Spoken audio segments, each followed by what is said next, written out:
Hi, my name is Hunter Cheney. I'm one of the directors here at the American Heritage Museum. And what you're seeing behind me,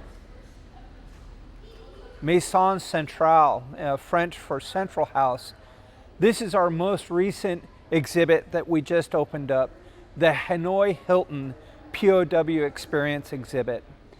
It's a fascinating, compelling exhibit that really highlights the plight of the POW during the Vietnam War. So back in the early 90s, the Hoa Lo prison, the Hanoi Hilton, was a prison in North Vietnam, basically that held the majority of American airmen. Some well-known Americans you might know of, like John McCain, Leo Thorsness, Bud Day.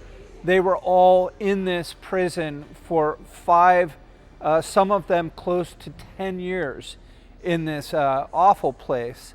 And so in the early 90s, a collector was out in North Vietnam at the same time that the North Vietnamese government was tearing down a portion of the American section of this prison to make way for, more modern structures and hotels and businesses.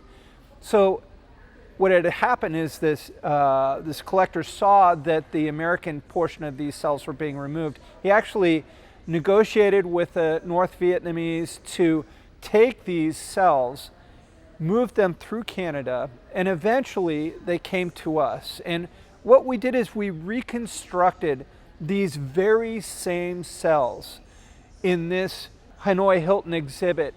So it really follows what happens to these airmen from the time that they're shot down to when they were captured, when they were put into interrogation, and then finally into these cells and languished there for years on end.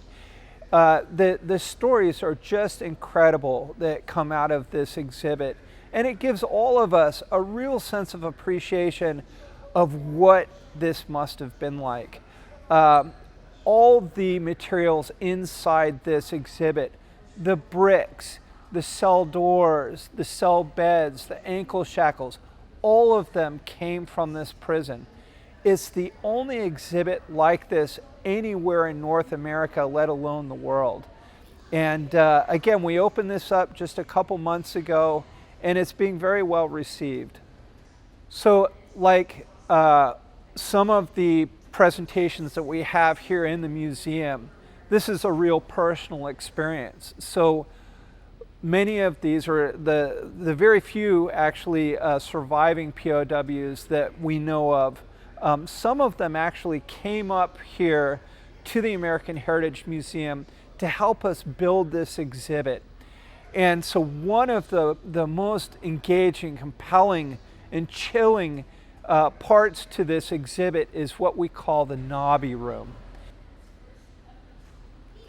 This is a room where once the airmen were captured and brought into the Hanoi Hilton, they were taken to this interrogation room known as the Nobby Room. So we actually worked with these POWs and their personal recollections, their personal remembrances of what this space looked like, and we recreated it to the exact specifications of what they remember, complete with the texture of the plaster that's on the walls, to the hooks that are hanging in the ceiling, and the ankle shackles that are on the ground.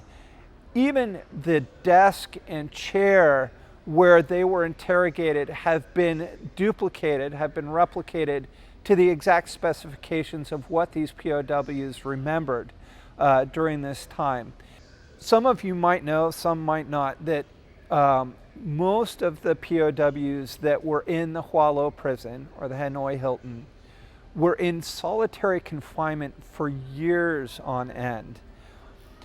They had no means or ability to communicate with each other until they came up with a tap code. And so basically it's a series, it's a grid series of the alphabet where you would tap the number, or you tap a number over to get a specific letter. And so it's like a Morse code that these guys came up with that allowed them to communicate from one cell to the next or from one building to the next. And it's a fascinating story of how these guys persevered through this time in solitary confinement. And the tap code was a lifesaver for most of these guys. This is how they were able to communicate with each other.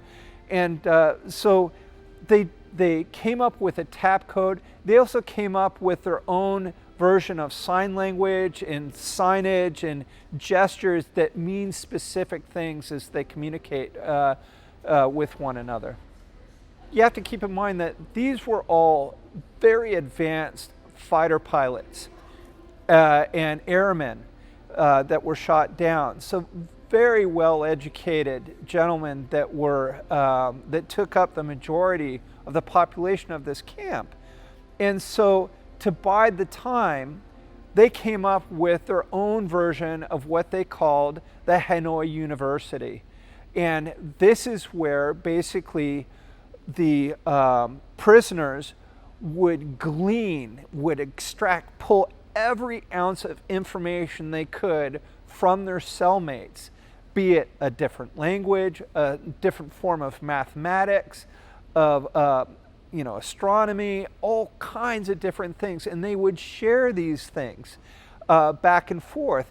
And this is a way to bide the time, so that they would absorb all of the education they could from their cellmates. And the knowledge was vast. You have to keep in mind that some of these guys were actually training to be astronauts in NASA and went on to do other amazing things in engineering and science after they actually got out of this prison.